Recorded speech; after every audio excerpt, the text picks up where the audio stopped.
The movie starts by introducing Jadu, a gangster who's well respected in the criminal world and always succeeds in his jobs. Many mafia groups want him, but he stays loyal to his boss, Chairman Young Do-soo. In one scene, Jadu negotiates with an enemy boss who broke an agreement with Do-soo. The enemy boss mocks Do-soo and Jadu is itching for a fight, but he has to wait for orders from Do-soo. Jadu and his crew decide to leave the place. After that, he goes to a hospital to pick up his stepsister and niece. It turns out his stepsister just finished treatment for a serious illness. Even though Jadu is a tough gangster, he deeply loves his family, especially his little niece. His stepsister begs him to quit the criminal life right away because she's afraid he'll be killed by his enemies. But Jadu can't retire just yet because he has a lot of unfinished business. After some talking, he tells his henchmen to make sure his stepsister and niece are safe. Not long after, he goes to a doctor to ask about his stepsister's illness. It turns out she needs a donor urgently. Without one, she only has a few months to live. Unfortunately, Jadu is a half-sibling, so he can't be a donor. Later, he gets a call from his stepsister, but suddenly, he hears a crash on the other end of the line. Out of nowhere, his stepsister and niece have had an accident, and their lives are in danger. The next day, Do-soo goes to the funeral home to pay his last respects to Jadu's stepsister and niece. He tells Jadu that the ones who killed his family belong to an enemy gang led by Chairman Do. Jadu, upon hearing this, asks Do-soo for permission to take out the mafia. That night, Jadu meets Chairman Do in a sauna. Chairman Do says it was all a misunderstanding, and he didn't order his guys to kill anyone, especially Jadu's family. He promises to find the real culprits and punish them. But Jadu doesn't trust him. He takes out a knife he had ready and brutally takes out Chairman Do and his henchmen. Here Jadu's reveal his ruthless side. After dealing with them, Jadu escapes through a window because there are still mafia members outside guarding. He doesn't waste any time and speeds away before they can catch him. The next morning, Do-soo gave Jadu some money and fake ID. He told Jadu to relax on Jadu Island for a week and then go hide in Russia. Once Jadu left, Do-soo ordered his men to attack all of Chairman Do's gang alliances. A few hours later, Jadu arrived on Jadu Island and was picked up by a woman named Jadu. She was the niece of a famous mafia arms dealer known as Kudo. Jadu would stay at Kudo's house for a week before heading to Russia. Meanwhile, Kudo was in the middle of selling weapons to the mafia. These weapons were smuggled inside fish that came directly from Russia. Kudo used to be a powerful arms dealer, but for some reason, he had now chosen a quieter life. Shortly after, Jae-yeon and Jadu arrived at Kudo's house. Kudo invited Jadu to join them for dinner since he had just cooked. While eating, Kudo discussed Jadu's plan to go to Russia. However, Jae-yeon didn't seem to like Jadu's attitude and asked him to leave quickly because she didn't want to deal with someone like him. After dinner, Jadu tried to call one of his underlings named Jin-sung, but Jin-sung was busy and didn't pick up the phone. Meanwhile, Do-soo was in a panic because his plan to attack had failed. He wanted to take control of the whole territory by eliminating all the mafia associated with Chairman Do. However, he found out that Chairman Do was still alive and undergoing surgery. There was one mafia member who managed to escape Do-soo's attack, Chairman Ma. He was one of Chairman Do's henchmen and known as one of the most ruthless mafias in Korea, willing to kill without hesitation. Chairman Ma got in touch with Do-soo and threatened to kill him in revenge for the harm Do-soo had caused their alliance. He even captured some of Do-soo's henchmen and cruelly cut off their ears one by one. The next day, Jadu woke up to the sound of gunshots outside the house. It turned out that Jae-yeon was practicing shooting in the yard. Surprisingly, she was really good with a pistol, hitting the target every time.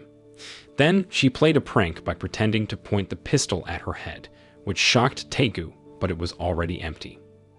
Meanwhile, Do-soo met with Chairman Park, a powerful police officer in charge of dealing with the criminal underworld. He was highly respected by the mafia, including Do-soo and Ma. Do-soo asked for protection from Chairman Park to avoid being killed by Ma. However, Chairman Park suggested that Do-soo and Ma should try to negotiate first. Later, Chairman Park invited Do-soo and Ma to have lunch together and address their issues. He encouraged them to settle their differences without resorting to violence. However, Ma refused to make peace and insisted on getting rid of Do-soo. Chairman Park got angry because more gang fights would put his position at risk. He wanted to find a solution that didn't involve gang warfare to prevent the government from cracking down on all the gangs in Korea. The next day, Tae-gu was once again surprised by Jae-yeon. This time, it was more serious as she fainted in the car with a syringe still in her hand. Tae-gu didn't know what to do. Worried, Kudo told him to take her to the hospital because Jae-yeon had a serious illness. When they arrived at the hospital, Kudo informed Tae-gu that he wanted to take Jae-yeon to America for treatment. The doctor said she only had 1 month left if she wasn't operated on immediately. So, reluctantly, Tae-gu had to leave for Russia within the next 3 days. 5 hours later, Jae-yeon woke up from her fainting, but her personality suddenly became more cheerful and less sulky. She even invited Tae-gu to eat at the nearest restaurant. There, Tae-gu asked why she often practiced shooting, and she casually replied that she wanted to kill someone.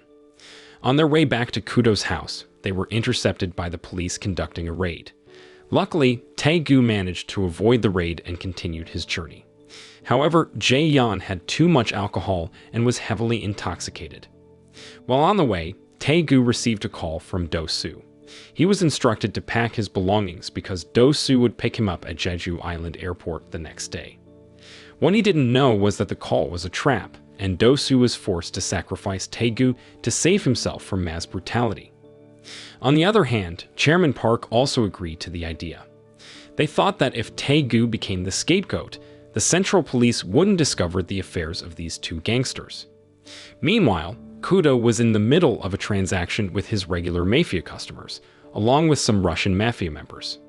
However, when the deal was done, one of the Russian mafia members unexpectedly stabbed Kudo in the stomach. He wanted to take over Kudo's weapons business and collaborate with the Russians. Feeling betrayed, Kudo shot them all, sparking a gunfight between Kudo, the mafia, and the Russian mafia. Tae-gu and Jae-yeon had just arrived at the house and joined the chaos. Kudo managed to drive away the mafia and warned them not to return. However, there was one Russian mafia member who attacked him from outside, resulting in a deadly shootout between them until both were killed. Seeing this, Jae-yeon immediately went hysteric because her only family was now dead. Frustrated and devastated, she grabbed a pistol and killed all the remaining enemies. Tae-gu urged her to leave the scene before more mafia members arrived, but she refused to abandon her uncle. Eventually, Tae-gu had to forcefully get her into the car. However, on the way, her illness suddenly worsened. Not long after, Jae-yeon's condition eventually stabilized. She then invited Tae-gu to stay at a relative's place, which was a bit far from Kudo's house.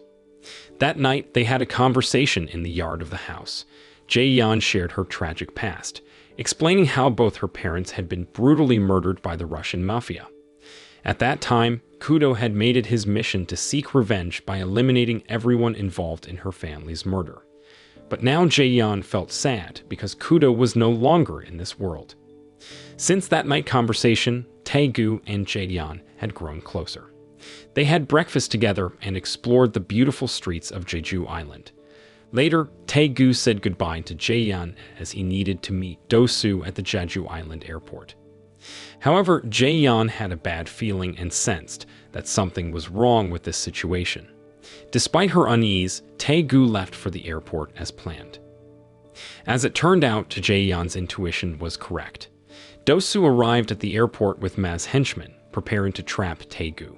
Just as Tae-gu was about to approach them, he received a call from Jin-sung, one of his subordinates, warning him about the trap. Before Jin-sung could finish speaking, he was suddenly attacked by another group of Do-soo's henchmen.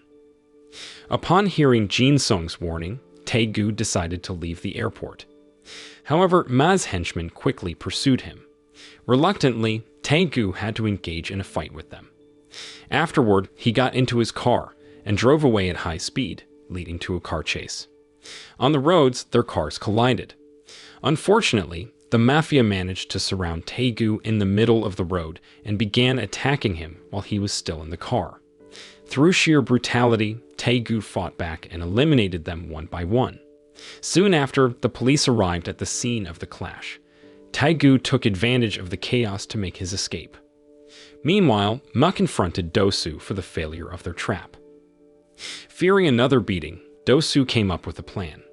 He thought of using Jin-sung as bait since he was Taegu's closest friend. When Ma heard this, he was disgusted with Dosu.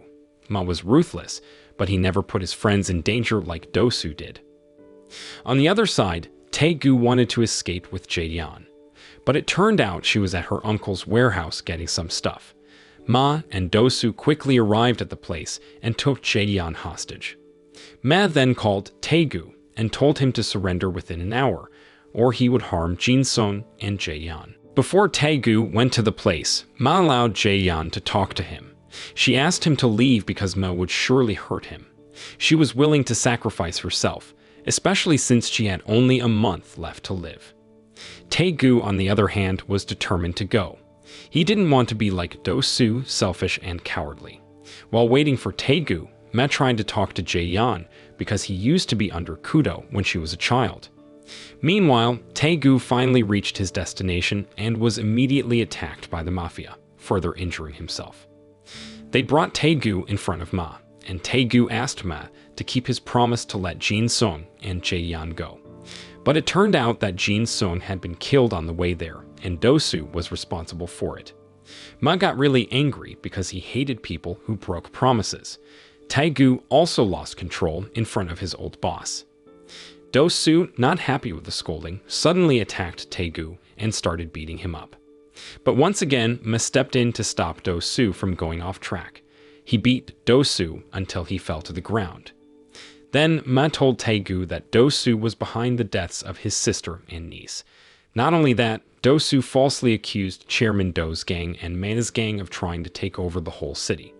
Besides wanting power, Dosu also wanted Taegu as his right-hand man because he heard that Chairman Do wanted to recruit him. When Taegu heard this, he attacked Dosu savagely because he couldn't forgive the man who had killed his family. Ma allowed Taegu to release his anger. Later on, Ma told his guys to give a knife to Dosu so he could defend himself.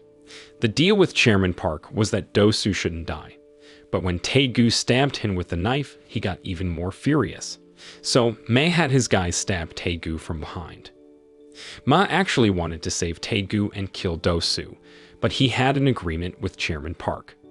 Also, Taegu had killed his guys and almost killed Chairman Do. So in the end, Ma had to kill Taegu. Seeing Taegu like that made Jadu really sad. Meanwhile, Dosu got up and put the knife against Taegu's throat. He also wanted to kill Jadu, but Ma stopped him because he promised Taegu he'd let her go. The mafia then took Jadu away and set fire to the warehouse, with Taegu's body inside. The next day, Jadu decided it was time to get back at Ma, Dosu, and all the mafia who had betrayed Taegu. By chance, the mafia were throwing a party, and Jadu boldly walked in on her own. At the entrance, one of the mafia guys teased her, but out of nowhere, Jadu shot him. After taking down many gangsters, she also killed Ma, Dosu, and all the remaining mafia members.